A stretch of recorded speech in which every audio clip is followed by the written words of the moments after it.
Welcome to Quant Spotlight. In this interview series from the CQF Institute, we ask leading quants to reflect on their careers, the skills needed for quantitative finance, and to offer their views on the latest industry developments. Aaron Brown is a Wall Street veteran, acclaimed author, and columnist for Bloomberg and Wilmott Magazine. He is an award-winning risk management quant with degrees from Harvard and the University of Chicago. Aaron is also a former top poker player, now making waves in crypto trading. Hello, my name is Aaron Brown. I was born in 1956, and during my childhood in the 50s and 60s, we had something called newspapers that you really only rarely see anymore. And the thing about these newspapers were they had all this stuff, words on the front, big letters, big stories, things everybody thought were important. But in the back, they were filled with numbers. There were agricultural prices, stock prices, sports box scores, all kinds of numbers. Well, I always read the newspapers from back to front. I loved the numbers. I loved playing with them, seeing patterns in them, thinking about what they meant. And they seemed real and important to me. The stuff on the front page seemed always ephemeral, like the stuff everybody cared about today, they didn't care about tomorrow. And I think I've been validated in my view. I think today, if you go back and you look at a newspaper from, say, 1963, the headlines, you'll say, this is all stuff that didn't matter, or the stuff that mattered, they totally misunderstood. They were upset about stuff they shouldn't have worried about. They missed all the important stuff going on. But those numbers in the back, people lovingly put them in databases and still run them through for analysis to understand what was really going on at the time. So to me, that's a quant. The person who looks at the numbers and doesn't care about the headlines, the person who, uses math, tries to think for himself or herself. And the key thing for me, now not everybody agrees. There's lots of different definitions of the word quant, but to me, the key feature is you do calculations and you bet on the outcomes. Most people who are good at math are trying to be bad at betting or don't like to bet. Don't like to take risks. Most people who like to take risks, who like to bet, are terrible at math, which is why casinos are so rich and public lotteries raise so much money. So it's a pretty rare combination to find somebody who's good at math and willing to bet. Let's talk about the quant approach as a life philosophy. Why is the quant approach more than just a toolbox of math tricks used in finance? It's certainly not a toolbox of tricks, and it's by no means limited to finance. People have been doing mathematics for centuries, thousands of years, but most of them didn't bet on the results. They did math for fun, for publication. Sometimes they did them for practical purposes, but typically the math person did the calculation, handed it off to somebody else and got paid a fee rather than stacking their calculations against other people. I trace the beginnings of quant back to the applied math revolution after World War II. So World War II, scientists won the war. Mathematicians were making important, real decisions, more important than those of the generals. And you get this real wave of smart mathematical people who wanted to go out and change the real world. You have Kelly in the early 50s at MIT and Bell Labs with, Ed Thorpe, Claude Shannon. You have these kinds of people. They're applying math and they're betting on the results of their outcomes. And changing the way the world is run. Moving on to the essence of a quant, what unique traits characterize quants?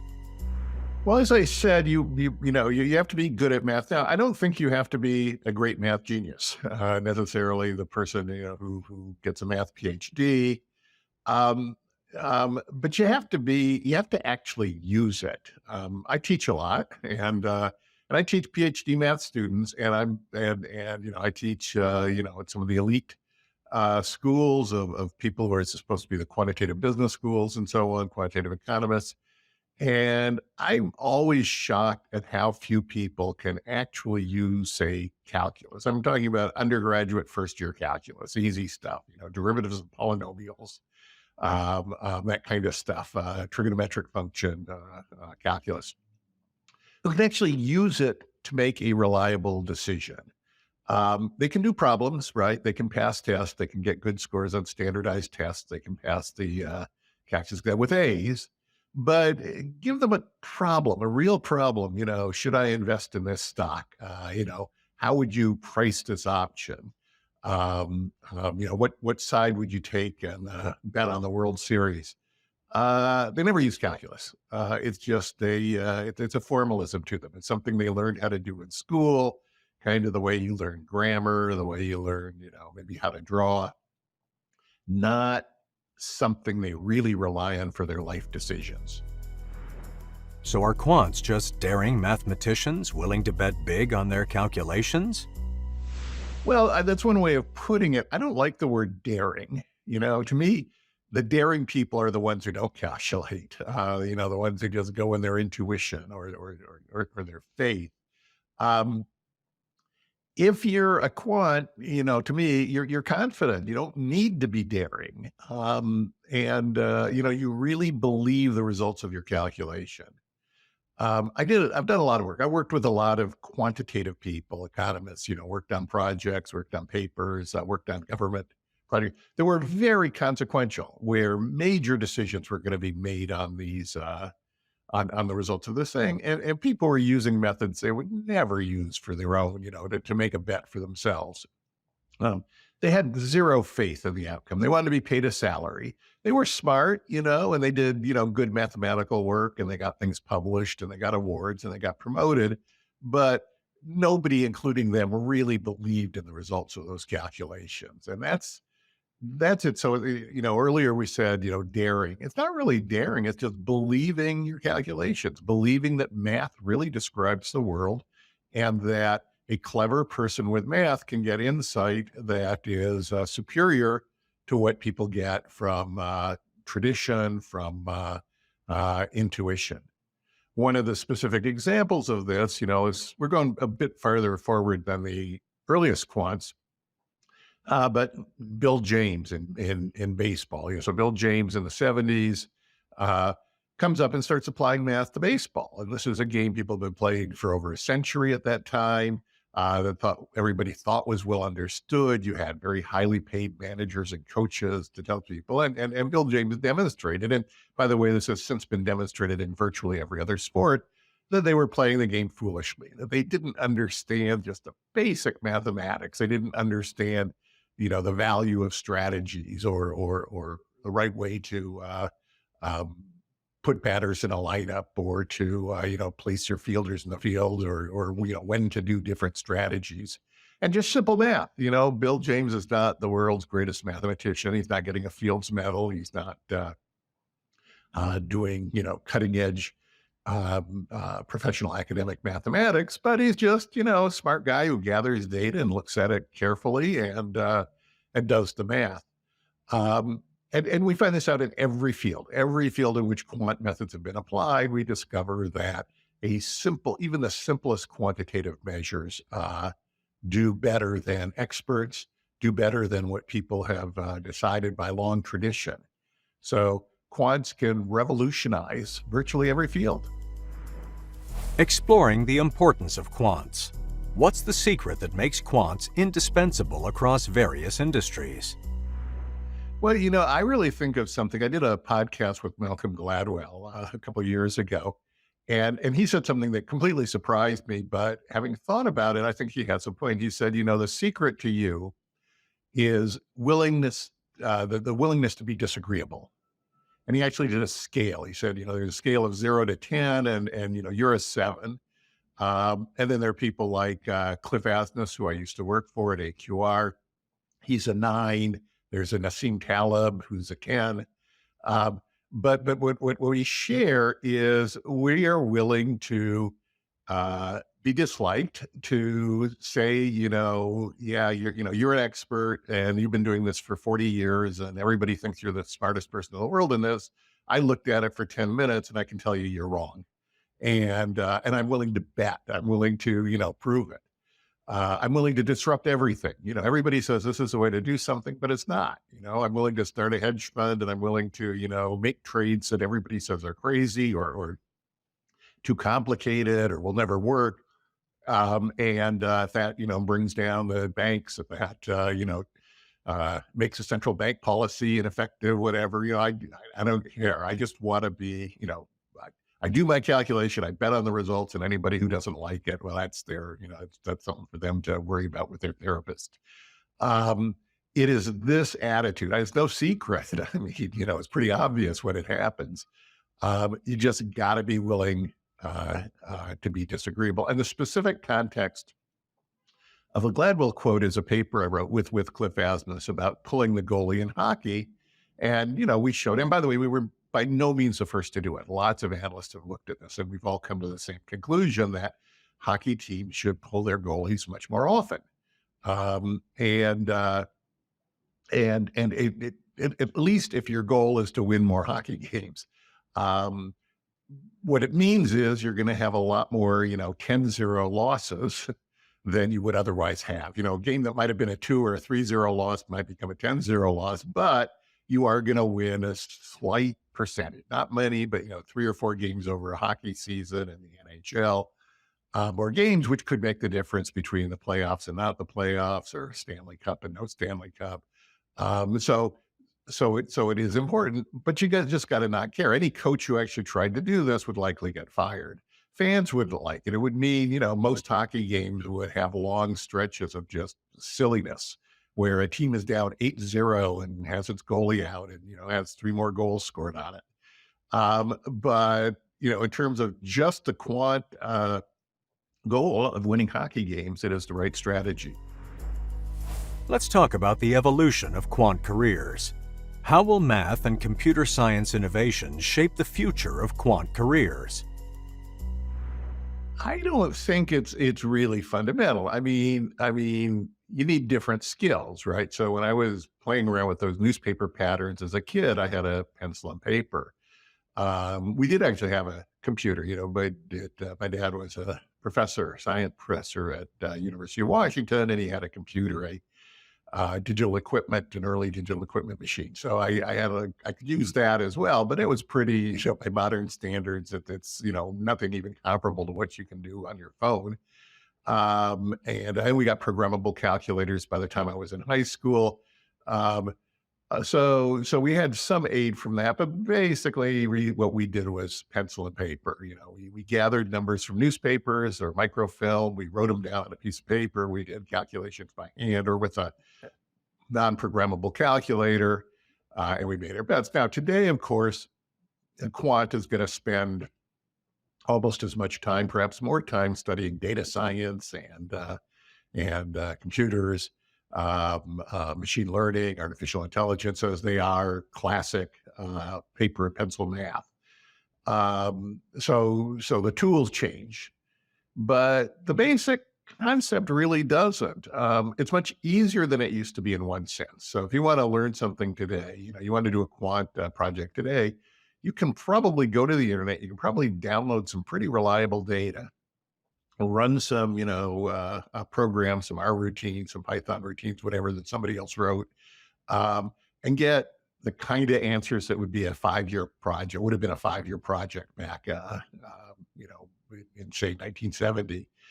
But you're still competing against other people. This is the thing about betting. When you're betting against other people, you're betting against the best anyone else can do.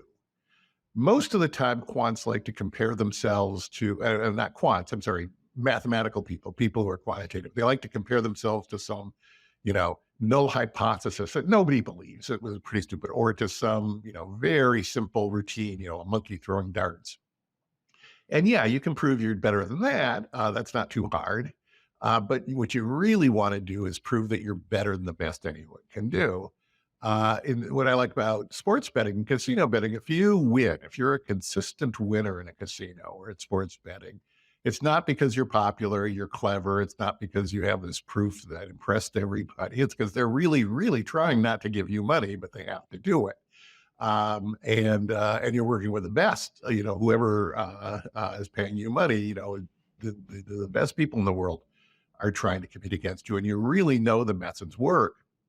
Um, Another thing I tell people, I think is very important in casino betting, sports betting, you can get hundreds or thousands of really almost completely independent trials of your methods in a day or a week, depending on exactly what you're doing. If you're trying to do real problems, financial trading strategy, an econometric model, a theory about sociology, you're lucky if you get kind of a third of an independent trial, over a 5-year project or something like that. So you really, people who do only that, who never do this kind of repeated betting, thousands of hours of really getting, millions of bets, never really learn what works and what doesn't.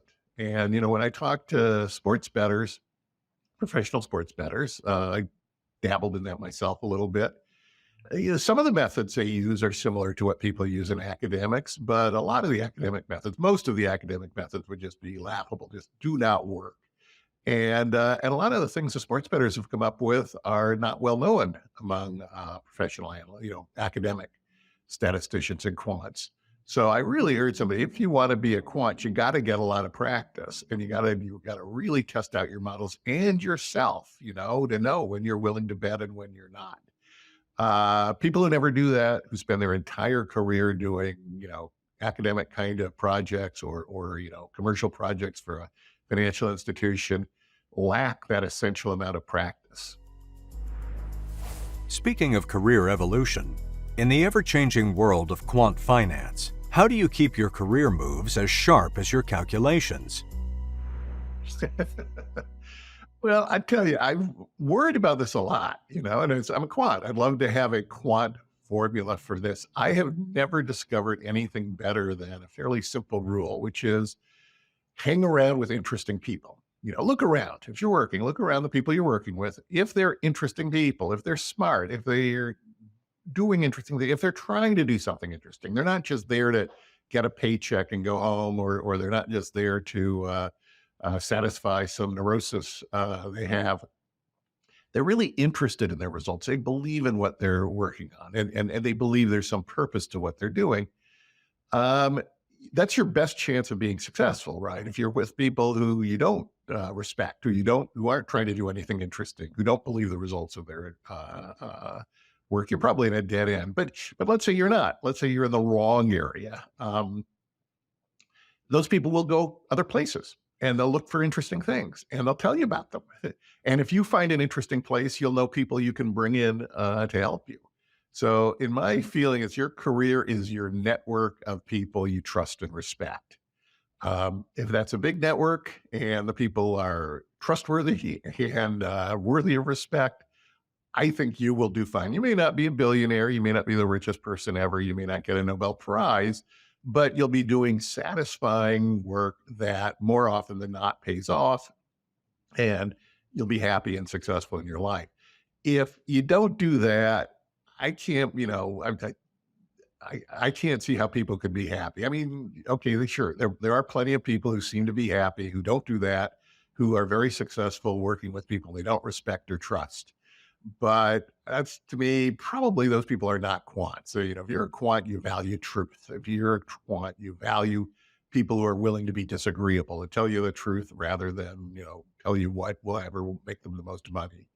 So I know that's not very useful career advice. It's not, I can't tell you, here, do 3 years at this kind of institution, then 2 years at that kind of institution, and make sure you study, Fourier transforms. But I've never found a rule of that sort that's any good. Our wild card question of the day.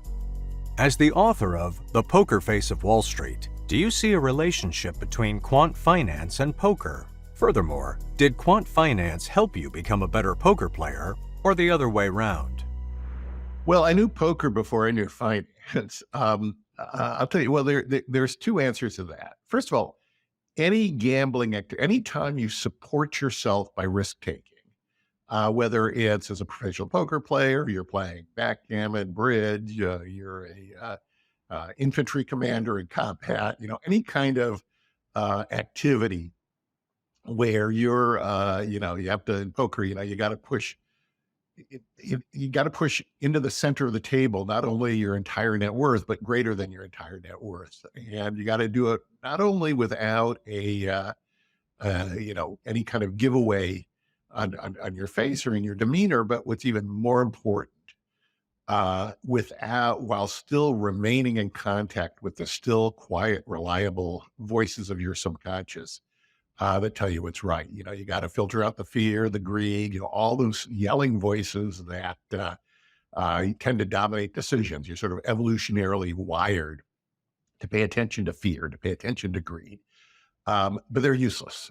You've got a lot of other quiet voices that tell you, no, this is the right thing. The calculations, the reads of other people. But that's true in essentially any kind of a risk-taking thing. You got to be calm. You got to make the right decision, filtering that stuff out. You got to learn that you have to be very aggressive. In order to be successful, you've got to take a lot of risk, and you've got to be willing to do it when you've got the edge. But you also got to be very careful not to blow up so badly that you lose your future betting opportunities. So this is all games players. In the early 80s, when options got really big, late 70s, early 80s, and all these games players started going to Wall Street and to the stock exchange, the option exchanges. It was the games players who dominated. If somebody had not done this for years, they were much less likely, let's say, to be successful. Poker is special in one respect. The old saying is, poker isn't a card game played with people; it's a people game played with cards. The key skill in poker is attention, is reading other people, right? Chess is basically a game of memory. Poker is a game of attention. You've got to pay 100%, much more attention than most people ever pay to anything, to everything that happens on the table, every voice tone, every tick, every finger movement, every voice tremor, whatever, everything that's going on. The backs of the cards, the way the dealer is shuffling, all of these things matter. And you can't possibly do this consciously. You have to bring your unconscious brain into this to do it. The way I like to say is, your unconscious brain is much better than any computer ever made. It can instantly tell a cat from a dog with zero errors, and nobody ever trained it how to do it. Whereas artificial intelligence programs struggle to do it with 60% accuracy, when lots of people have spent years trying to teach them how to do it. And your unconscious brain does as well as doing thousands of other, even far more complicated tasks, like reconstructing a 3D image of the world from a two-dimensional information from your eyes. Your conscious brain, on the other hand, is stupider than any computer, right? It quails, add up 5 3-digit numbers and it's struggling. So the way things work is your conscious brain, hums jingles from advertising, worries what celebrity marriages are in trouble, while your unconscious brain does, controls your heart, your hormones, whether to have sex, whether to fight, whether to run, all the important decisions. To be successful at poker, you've got to enlist your unconscious brain.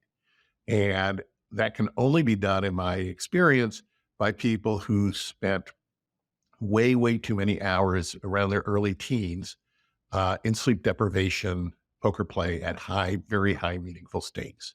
So we'd play these 72-hour sessions with only a few power naps in there. And that sleep deprivation is very important for getting in touch with your unconscious brain.